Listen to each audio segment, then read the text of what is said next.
If you had $10 million in the bank right now, would you fly to a tiny hillside on the French Riviera, or a gleaming city-state in Southeast Asia? Two of the smallest places on Earth. Two of the richest populations on the planet.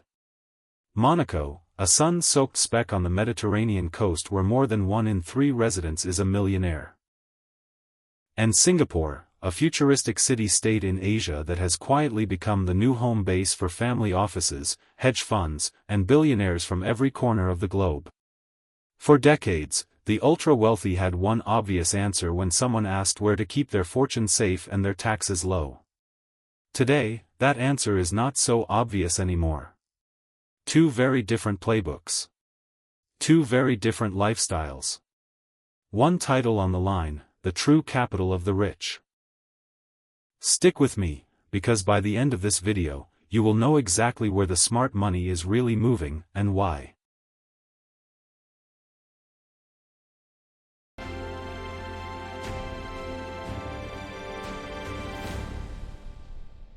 Point 1, the tax story that started it all. Let's start with the reason both of these places became magnets for money in the first place, taxes, or more precisely, the lack of them. Monaco has not charged its residents personal income tax since 1869, when Prince Charles III scrapped it entirely. That is more than 150 years of zero income tax, zero capital gains tax, and zero wealth tax for almost everyone who lives there. There is one famous exception, French citizens, who are still taxed by France under a treaty signed in 1963, no matter how long they have lived in Monaco. For everyone else, it is about as close to a tax-free paradise as the modern world allows. Singapore takes a different approach. It is not a zero-tax jurisdiction on paper. Personal income tax rates climb on a sliding scale of 22%, or in words as 22, for the very highest earners. But here is the twist, there is no capital gains tax, no inheritance tax, and no wealth tax at all. Foreign income that stays outside the country is generally not taxed either. So while Monaco wins on the headline number, Singapore wins on flexibility, because most of the wealth that ultra-rich families actually hold, in investments, property gains, and inheritances, is barely touched either way. Two very different systems, built for two very different kinds of money. One is a total tax shelter for people who live their whole life there. The other is a smart, structured hub for people who want to grow global wealth without losing chunks of it along the way. Neither one is objectively better, it depends entirely on what kind of wealthy person you are, and that distinction is going to matter a lot as we go through the rest of this episode. Point 2, the price of entry is wildly different. Here is where things get interesting, because getting into these two clubs costs completely different amounts of money. In Monaco, to become a resident, you generally need to open a Monaco bank account and deposit somewhere around 500,000 euros, though many private banks quietly expect closer to 1 million euros depending on your profile. Add legal fees, translation costs, health insurance, and the fact that renting an apartment there can run from 3,000 to 10,000 euros a month, and you are looking at needing anywhere from 50,000 to well over 100,000 euros just to get your foot in the door, not counting property. It sounds like a lot, and it is, but compared to Singapore, it almost looks affordable. Singapore's flagship route for the ultra-wealthy, the Global Investor Program, was overhauled in 2025 and now typically requires a minimum of 10 million Singapore dollars in investment, which works out to roughly 7.4 million United States dollars. For the family office track specifically, applicants generally need net investable assets of at least 200 million Singapore dollars, with a plan to run a family office holding at least 50 million Singapore dollars. Let that sink in for a second. Monaco asks for a healthy bank deposit. Singapore asks you to essentially prove you already run a small financial empire. This single difference tells you everything about who each place is chasing. Monaco is happy to welcome the newly wealthy, successful entrepreneurs, athletes, and executives who have made their first serious fortune. Singapore, especially through its top-tier programs, is fishing for the biggest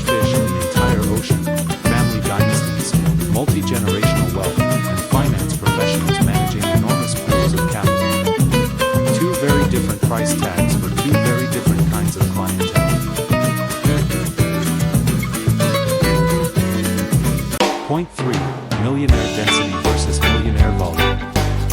Now let's talk numbers, because this is where the story gets genuinely fascinating. Monaco has an estimated 38,000 residents total, and more than 30% of them, some reports put it closer to 40%, are millionaires. Read that again, nearly 1 in every 3 or 4 people walking down the street in Monte Carlo has a 7-figure net worth. Nowhere else on earth comes close to that concentration.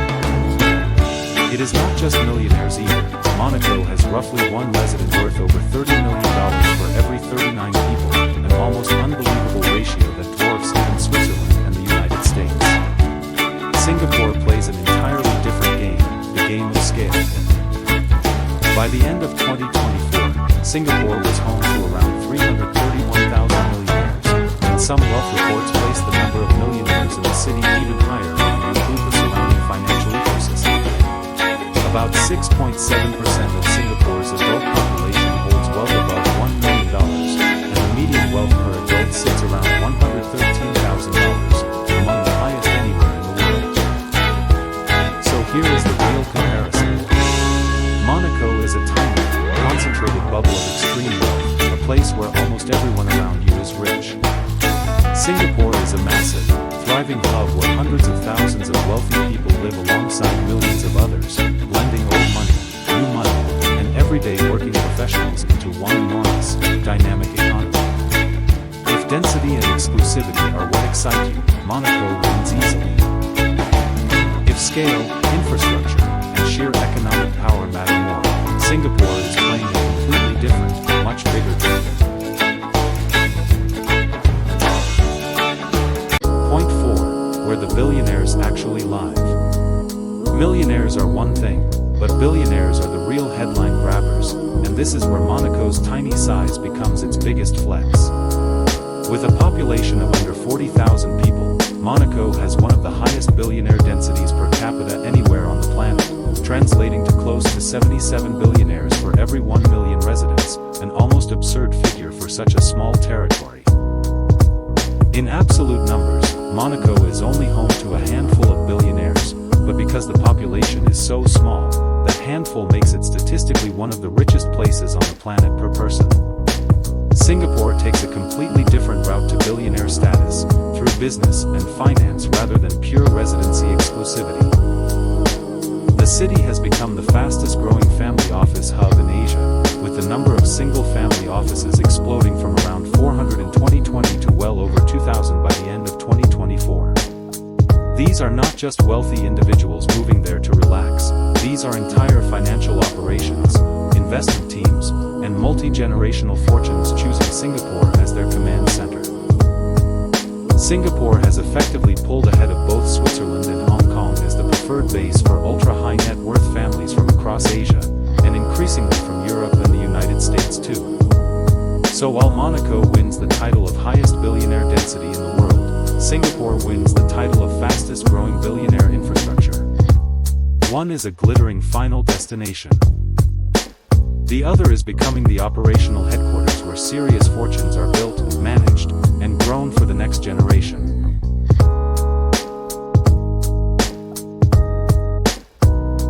Point 5. The most expensive real estate on earth.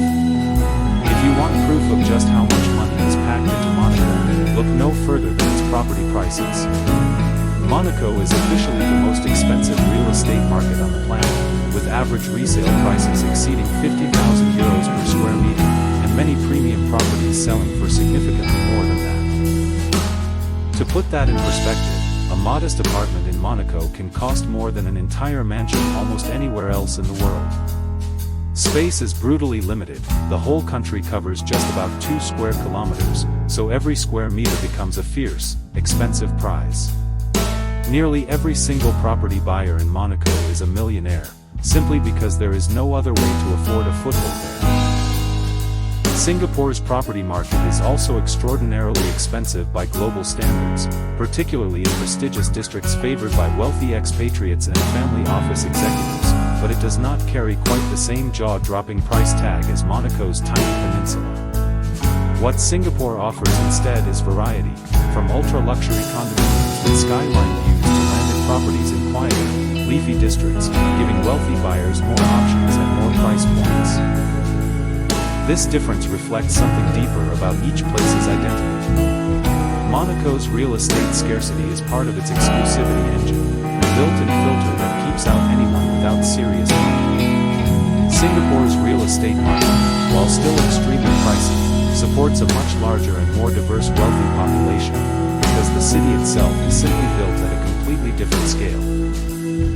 If Monaco's property market whispers exclusivity, Singapore's whispers scale, opportunity, and long-term growth potential for those buying early.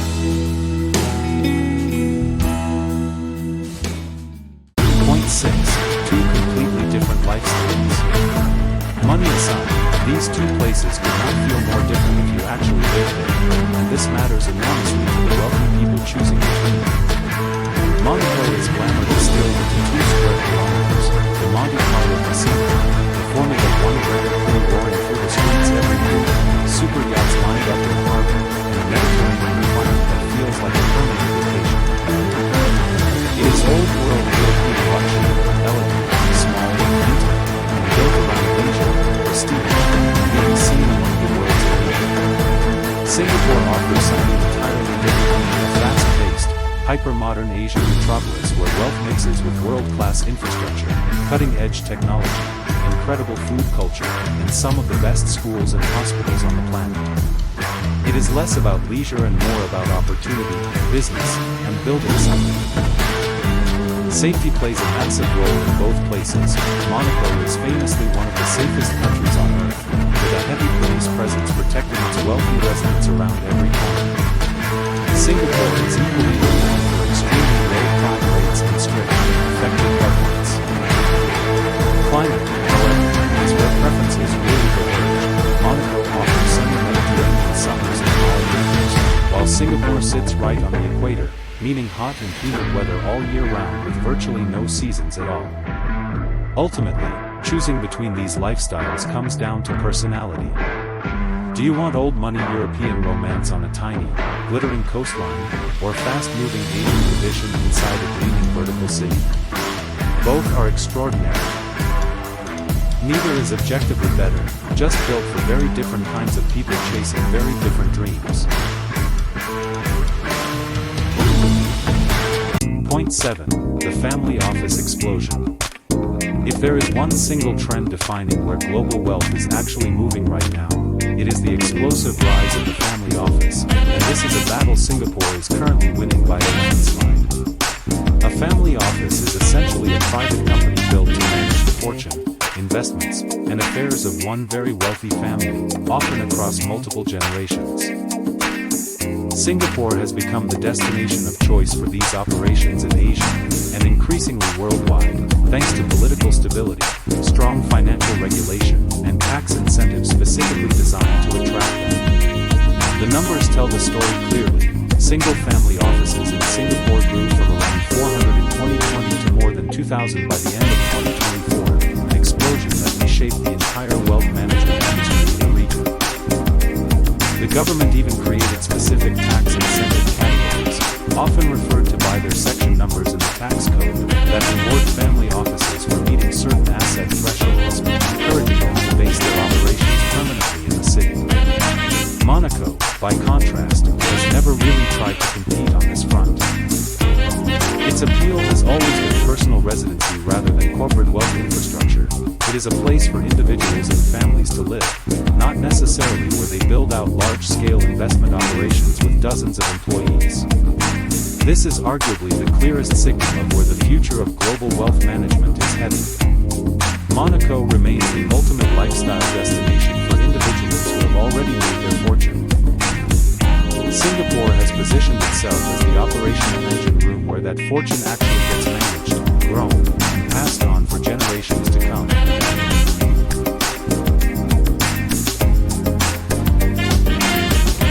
Point 8. Passports, travel, and global mobility. For the ultra-wealthy, freedom of movement is almost as valuable as the money itself, and here both locations offer very real, very different advantages.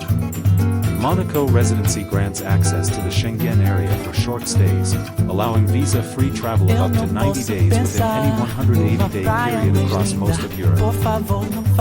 That is a huge advantage for anyone whose life revolves around London, Paris, Zurich, and the rest of the European continent, letting them move freely without constant visa headaches. Singapore plays this game on an entirely different, arguably even more impressive level.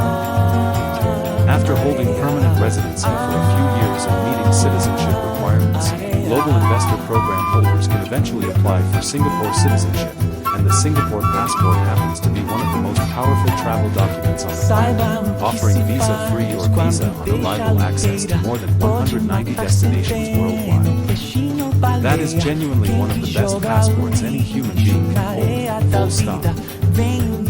So which mobility advantage matters more depends entirely on where your business and family actually operate. If your world revolves around Europe, Monaco's Schengen access feels like a golden ticket.